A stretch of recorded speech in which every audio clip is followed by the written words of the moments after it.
और दिल्ली में क्या हुआ बच्चों के साथ कल? उनकी सुरक्षा की जिम्मेदारी क्या है? वो आए तो बनने थे आईएएस आईपीएस और बन क्या गए? लाशें बन के गए। यहाँ से कोई ध्यान नहीं दे रहा है, किसी की नजर नहीं है। बहुत बहुत धन्यवाद आपका, आपने मुझे बजट पे अपनी बात रखने का अवसर प्रदान किया। मैं अपनी बात को शुरू करते हुए बहुजन समाज में जन्मे सभी संतों, गुरुओं और महान पुरुषों को नमन करता हूं। साथ साथ मैं भारत की महान जनता का भी धन्यवाद करता हूं कि उन्होंने लोकतंत्र की रक्षा इस बार की है। सभापति महोदय, पिछले 10 सालों में सरकार की नीतियों के कारण गरीब और गरीब हुआ और अमीर हुआ है, यानी गरीबों और अमीरों के बीच फासला बढ़ गया है। सारे देश की संपत्ति को चंद अमीरों के हाथ में दे दिया गया है। ये हमारे संविधान की मंशा और समतावादी समाज के लक्ष्य के खिलाफ है। अतः हमारी नीतियां गरीबों के पक्ष में भी होनी चाहिए। जातिगत जनगणना, SC ST OBC यानी कि जो बहुजन समाज के लिए आज जीवन मरण का प्रश्न है, इसके बारे में कोई बात बजट में नहीं की गई है। इसके बाद जनसंख्या के अनुपात में बहुजन समाज को सभी क्षेत्रों में हिस्सेदारी मिलनी चाहिए, तभी बाबा साहब अम्बेडकर का जो सपना है समतामूलक समाज का, वो पूरा होगा। महोदय, एक ऐसा विकसित भारत है जिसमें आज भी सफाई कर्मचारी को पक्की नौकरी नहीं मिल रही है और उसको गटर में उतरने के लिए मजबूर किया जा रहा है। उनके लिए कोई अलग से बजट नहीं है। बजट बन सकता है अगर सरकार चाहे। SC ST को जो सब प्लान मिलता था, SPC का जो पैसा मिलता था, वो बजट से हटा दिया गया है। साथ साथ देश के स्तर पे आशा, आंगनबाड़ी, भोजन माता, ग्राम सेवक, PRD जवान, होमगार्डों के मानदेय में बढ़ोतरी नहीं हुई है। ऐसा कुछ भी नहीं दिख रहा है कि उनके जीवन में खुशहाली आ जाए। इनका मानदेय बढ़ना चाहिए। विधवा, वृद्धा, विकलांग पेंशन प्रत्येक महीने 500 रुपये से बढ़ाकर 5000 रुपये की जानी चाहिए, क्योंकि महंगाई बढ़ रही है। देश में प्रधानमंत्री जन कल्याण योजना के तहत SC ST OBC और मुस्लिम को कितने घर दिए गए, इसका कोई आंकड़ा सरकार के पास नहीं है। देश में इसी तरह SC ST OBC के लिए कितने परिवारों को शौचालय की व्यवस्था कराई गई। आज भी सिद्धार्थनगर जैसे जिले और तमाम जिले जो है वहाँ शौचालय की व्यवस्था नहीं है। इस पर ध्यान देना चाहिए। देश भर में SC ST OBC के जो रिक्त पद पड़े हुए हैं, बैकलॉग भरना चाहिए। सरकार ने कुछ नहीं कहा। ये कैसी विश्व की 5वीं अर्थव्यवस्था है जिसमें आज भी SC ST पे अत्याचार हो रहा है, महिलाओं के साथ रेप हत्या हो रही है। NCRB का डाटा पढ़ेंगे तो खून के आंसू रोने पड़ेंगे। युवा बेरोजगार है, सड़कों पे 80 करोड़ लोगों को 5 किलो राशन में जीवन यापन करना पड़ रहा है।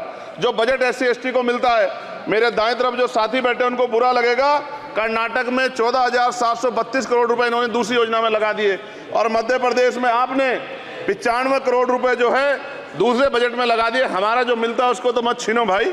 MSP की लीगल गारंटी कोई बात नहीं हुई है। किसानों को जो 6,000 रुपये मिलते हैं उसको बढ़ा के 12,000 रुपये करना चाहिए और फसल बीमा जो है उसका सारा प्रीमियम सरकार भरे, किसानों पर बोझ ना लगे।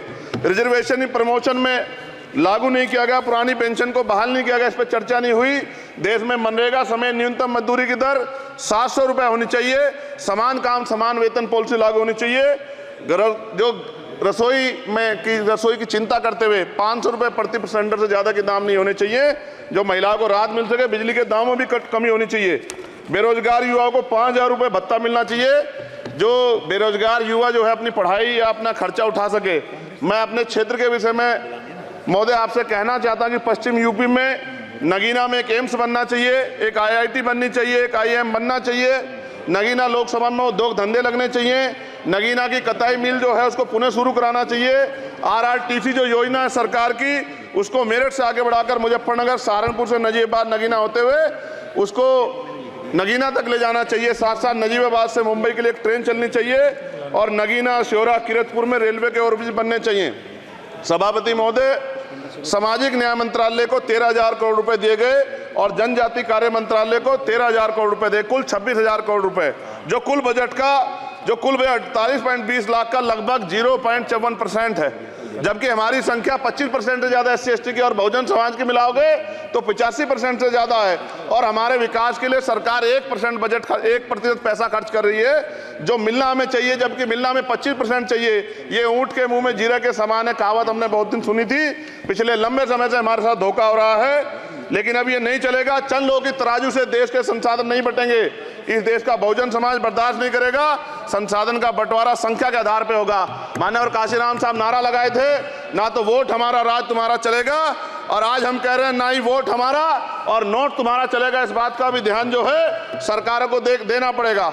आपके माध्यम से सरकार से मेरी एक मांग है, सरकार इस योजना का लाभ भी अपने आप ले ले, सरह भी ले ले कि 1 लाख रुपए सालाना बहुजन समाज के अत्यंत गरीब परिवारों को दे।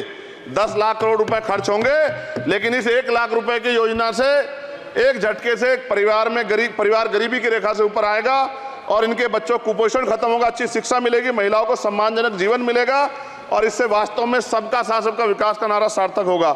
अगर प्रश्न ये होगा कहां से आएगा, तो उसका जवाब ये है कि जब अमीरों का 16 लाख करोड़ रुपए माफ हो सकता है, कॉर्पोरेट टैक्स का घटाकर लाखों करोड़ रुपए का चूना सरकारी खजाने को लगाया जा सकता है, पेट्रोल डीजल के दाम 10 गुना एक्साइज ड्यूटी बढ़ाई जा सकती है, तो गरीबों को सरकार पैसा क्यों नहीं दे सकती। महोदय, समय आ गया है, अब निजी क्षेत्रों में आरक्षण की व्यवस्था होनी चाहिए। SC ST OBC को निजी क्षेत्रों में आरक्षण मिलना चाहिए। और मेरी आपसे ये भी मांग है, क्योंकि अब समय की मांग है और देश तेजी से आगे बढ़ रहा है, तो मैं कहूँगा कि सरकार का जो सबका साथ सबका विकास का नारा लगभग वो असत्य महसूस होता है, क्योंकि अल्पसंख्यकों में मुसलमानों, जैनों, सिखों, बुद्धिस्टों के लिए कुछ दिख नहीं रहा, उनकी कल्याण कोई योजना नहीं है। मदरसों को जो बजट मिलता था वो कम कर दिया गया है, आर्थिक तंगी से लोग मर रहे हैं, इंटर्नशिप की बात हुई है, परमानेंट रोजगार नहीं है। और दिल्ली में क्या हुआ बच्चों के साथ कल, उनकी सुरक्षा की जिम्मेदारी क्या है, वो आए तो बनने थे IAS IPS और बन क्या गए, लाशें बन के गए, यहाँ से कोई ध्यान नहीं दे रहा है, किसी की नजर नहीं है।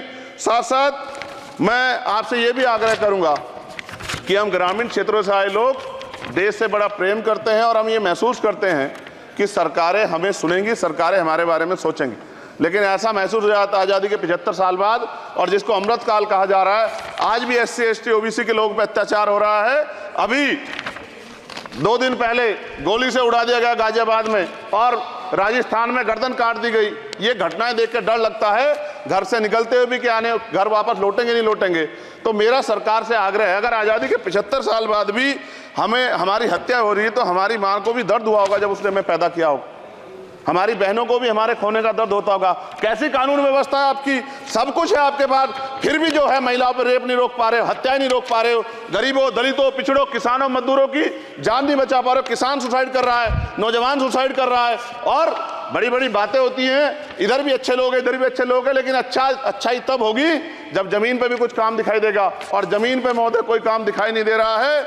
जब कोई योजना की बात आती है तो सरकार हमसे मुंह मोड़ लेती है। आप बताइए, एजुकेशन का बजट कम कर दिया, हेल्थ का बजट कम कर दिया। मैं अपने क्षेत्र में गया तो आप विश्वास कीजिए, डॉक्टर नहीं है, स्कूल में मास्टर नहीं है, और कोई भर्ती ऐसी नहीं जिसका पेपर लीक नहीं होता है।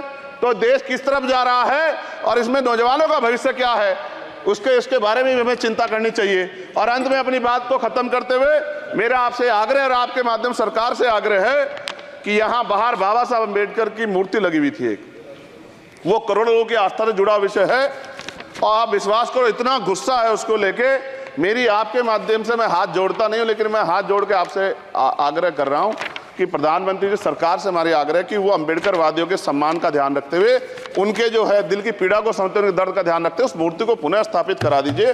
अगर इसमें कोई राजनीतिक कारण अलग बात है, लेकिन मैं कंक्लूड कर रहा हूं, मगर मैं आपसे कहना चाहता हूं इसमें बहुत गुस्सा है। जिस दिन अम्बेडकरवादी गुस्सा हो जाएगा, वो फिर इस सरकार को जो 24 में आ गई है, वो आने वाले चुनाव में ऐसा सबक सिखाएगा कि दोबारा पलट के नहीं देख पाओगे। तो मैं आपका धन्यवाद करता हूं और मुझे विश्वास है कि सरकार मेरी बातों पे गौर करेगी और गरीबों के बारे में सरकार सोचेगी, गरीबों को आगे बढ़ने के अवसर प्रदान होंगे। धन्यवाद।